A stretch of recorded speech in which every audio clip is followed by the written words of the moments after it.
Hello, soulmates. Welcome back to my YouTube channel. And if you are new to this channel, you are highly welcome.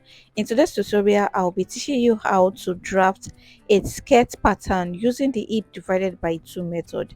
This method helps you to contour your butt area very well. You can use this method when you are drafting a skirt or if you are drafting the skirt part of your gown. As you can see what it looks like on me after using it for this particular gown I'm putting on, this is what the result looks like. So if this is a tutorial you're interested in, don't forget to like this video, drop a comment for me in the comment section, and if you haven't subscribed to this channel, don't forget to subscribe. And without wasting much time, let's go right into this tutorial.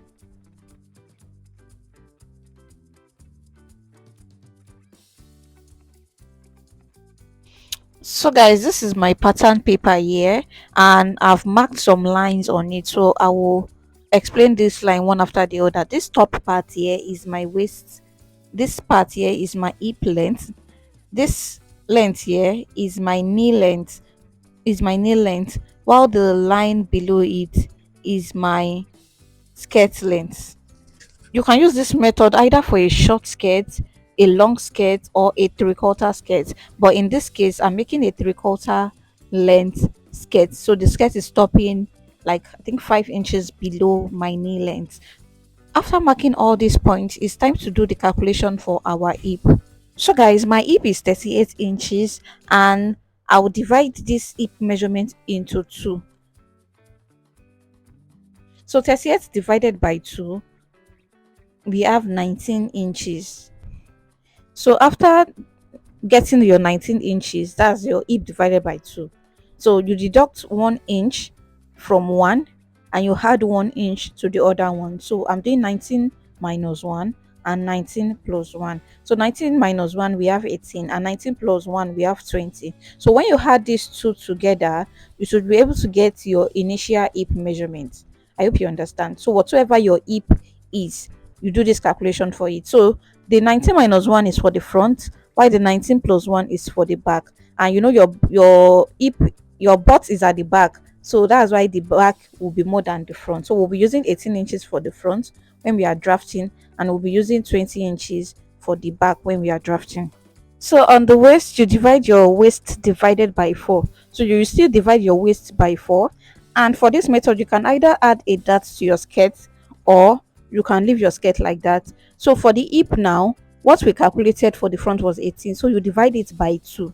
We are not dividing your hip by 4. You divide what you calculated for the front by 2. You know, for me, I have 18 inches. So 18 divided by 2, I marked 9 there. So at this point, so which is my knee length, I marked 9 inches too. So I'll rule it straight like this because both of them, the hip and this part, they are 9 inches. Then for this waist to hip, I will connect it like this.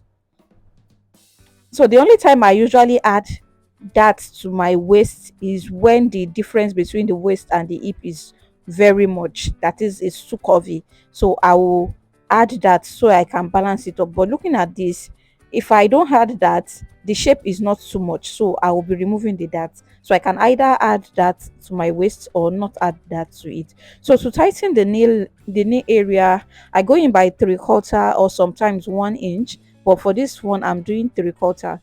So 3/4 at this point, then I will connect it straight up. So when I'm connecting it, I don't allow it to get to the hip. As you can see that the line is not stopping on the hip line, is like maybe like 3 to 4 inches away from the hip line. So the next thing I will do now is to measure what I have left after tightening the knee area here. So whatever I have here, I will transfer it to this line, and you know this line is like my 3/4 length. So if you are making a straight, if you are making a full length to, that is to the ankle, you measure the same thing down to the ankle, so it will be straight downward to the ankle. So now this is what the front pattern looks like. Please, if you don't understand, you can go over this video again and watch so you can understand. And if you still don't understand, you can just drop a comment for me in the comment section and I will be glad to reply you. So now let's go ahead and cut this pattern. So we will be using this pattern to cut the back, but there will be a slight difference or a slight modification that we'll be doing to the back.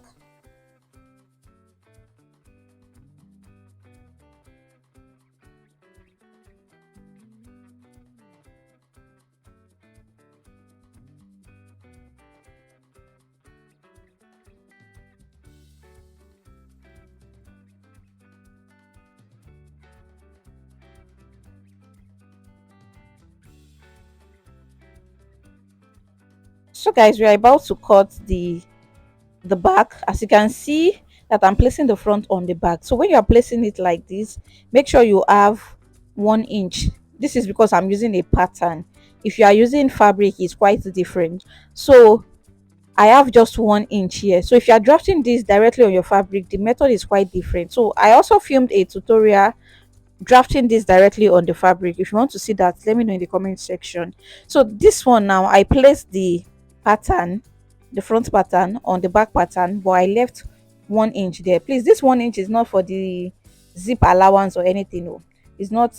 I'm not adding zip allowance to this pattern at all. It's when I want to transfer this pattern to the fabric, I will add the zip allowance or any allowance I want to add. I'm not adding any allowance on my pattern.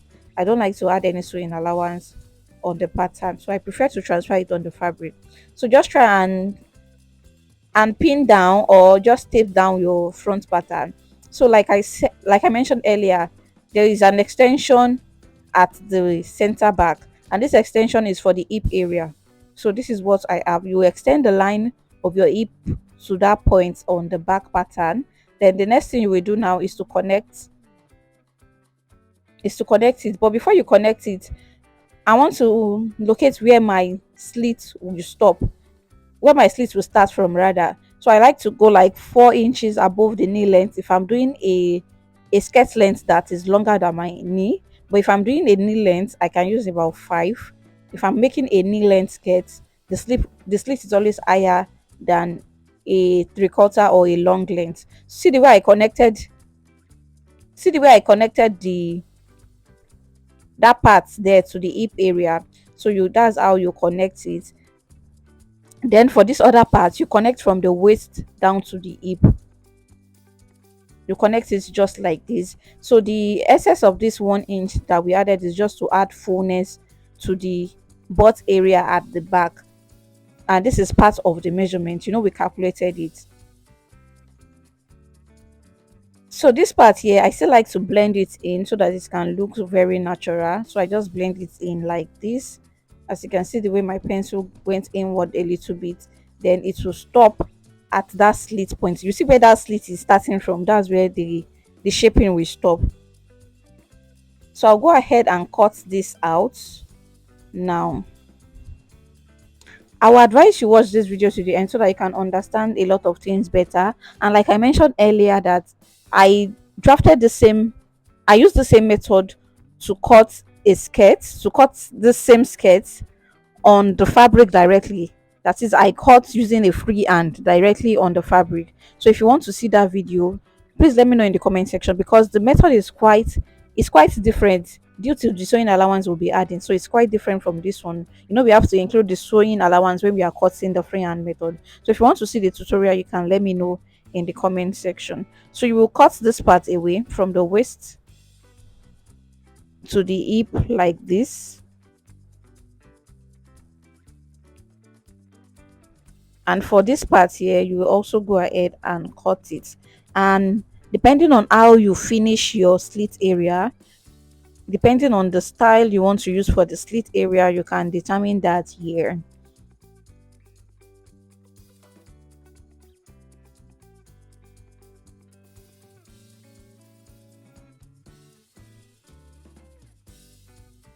So for me, I'll be cutting this away because of the style of the slit I want to use. You'll be seeing that in the freehand method video. So I'll be showing you how I did the slit part in the freehand video.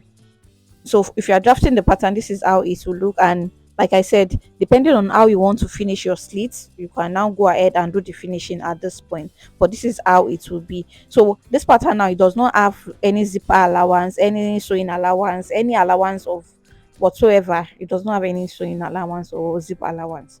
So this is just the perfect measurement. So the next thing I do is to go down by 1/2 inch at this back. So this is what prevents zip bulging in my dress, like in my dress, or even if it's skirts. So it prevents zip bulging, especially for gown. If you're making a gown, as you can see how the gown was sitting pretty at the center back, there's no folding whatsoever. I do this on the skirt, and I also do this on the half length. If you also want to see how to prevent zip bulging, let me know in the comment section. Maybe I'll just film a pattern drafting video for you guys. So this is the back, and this is the and that other one is the front. So to confirm what you did, you measure what you have here. So you should have 10 inches, that's 10 times 2, that's 20 inches.